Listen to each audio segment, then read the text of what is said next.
Hello, my name is Sumangal Sinha Roy, and I will be covering the evolution of malware. The theoretical origins of malware.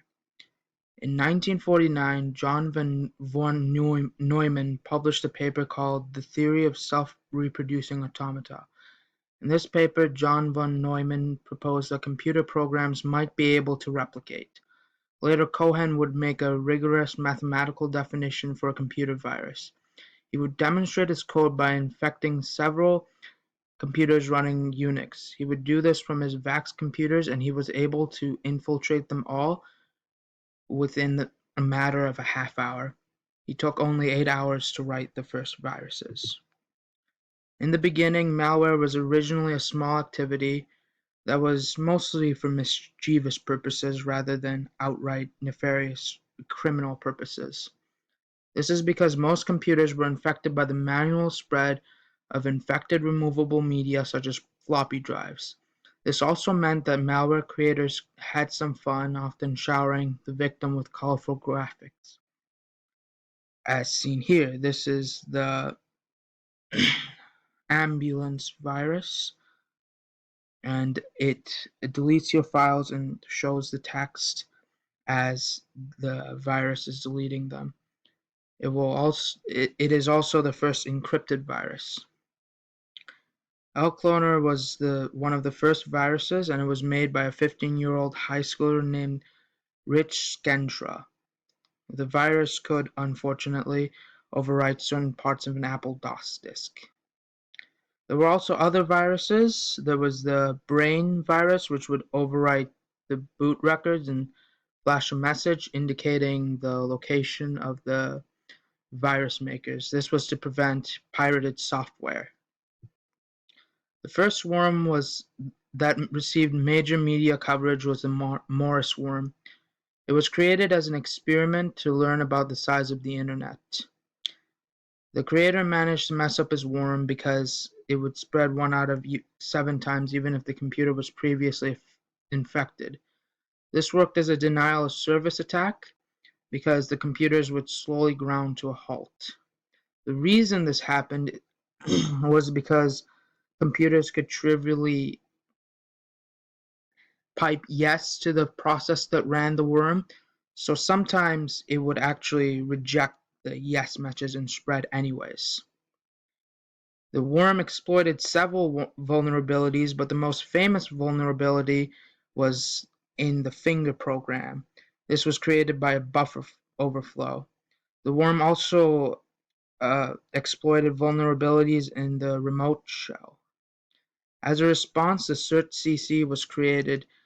This program still exists to this day. Virus creation becomes more popular. Virus creation bulletins are found on the internet. These forums facilitate exchanges of viruses old and new. One could create a virus for themselves using an Atari ST virus construction kit. Slowly, kits that allowed someone to build a polymorphic virus were released. These viruses would change the code after every run to make it more difficult for antiviruses to detect them. These kits included MTE, which was the first, and it was a self-mutilating engine, TPE, NDE, and DAME. The polymorph. They could also cause harm by crashing the DOS system. One of the viruses managed to mess up the date time of the DOS system by writing in a 62. Users would often need to reformat their DOS system. Viruses become more malicious and widespread. Virus macros attach themselves to popular applications such as Word, Excel, and later Access. These viruses appear in 1995, and the most numerous infestors, specifically WM.concept. Linux is also affected by its first virus named Staog. This virus did not do much harm. Viruses could also infect Java programs. Strange Brew was created as a proof of concept by a university student in 1998. We also see that email worms such as I Love You and Melissa were very popular. They could crash email servers and infect users' computers. Worms were used to launch DDoS attacks against the White House, and we also have an attack on Microsoft's SQL servers launched by SQL Slammer. This actually brought down large parts of the internet. Spyware is also popular. This is shown by several remote access Trojans which can spy on their users. Virus countermeasures.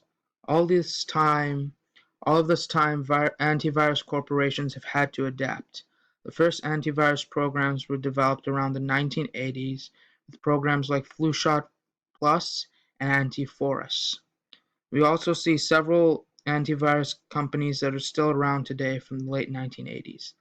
These companies include Avira, Symantec, and Sophos.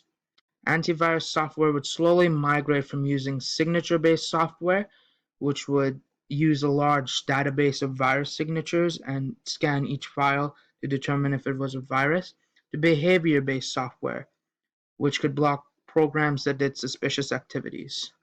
This was also useful for viruses that had to detect rootkits, and it is the only way to protect against a zero-day exploit. A robust hacker black market and mobile phones are infected. Zeus malware is a platform that allows for keylogging, and this malware can even install ransomware. At its height in 2009, Zeus managed to infect 2.6 million computers.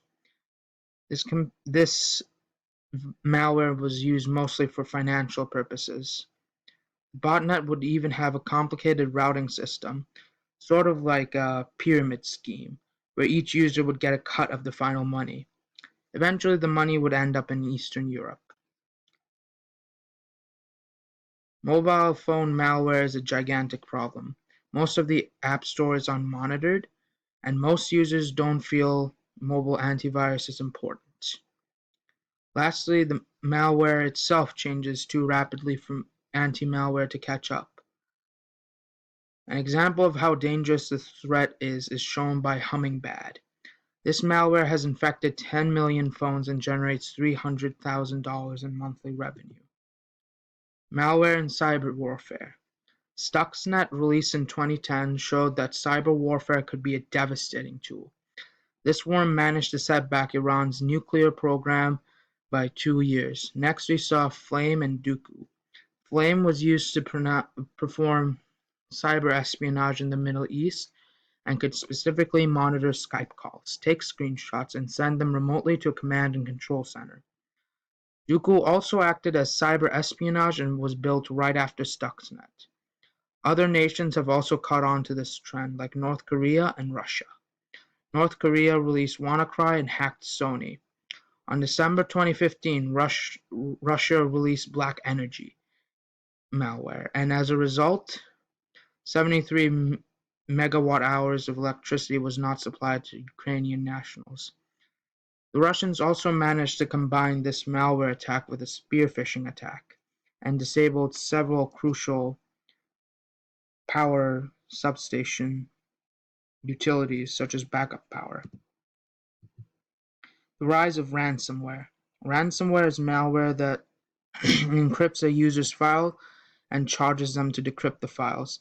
Examples include WannaCry, CryptoLocker, and CryptoWall.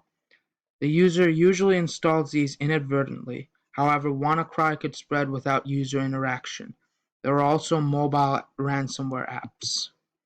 The future of malware. The Internet of Things is a very juicy target because there are so many devices and so few of them are secured. In fact, you can go online and see CCTVs that are actually connected to the Internet. Mirai has already capitalized on this to start DDoS attacks, I believe against Krebs security specifically. Cars could be a target in the future as well. Researchers recently managed to disable a Dodge Jeep by using malware. Anti-drone malware is a new possibility. Lastly, one could blackmail users by observing their malware. the webcam or browsing histories.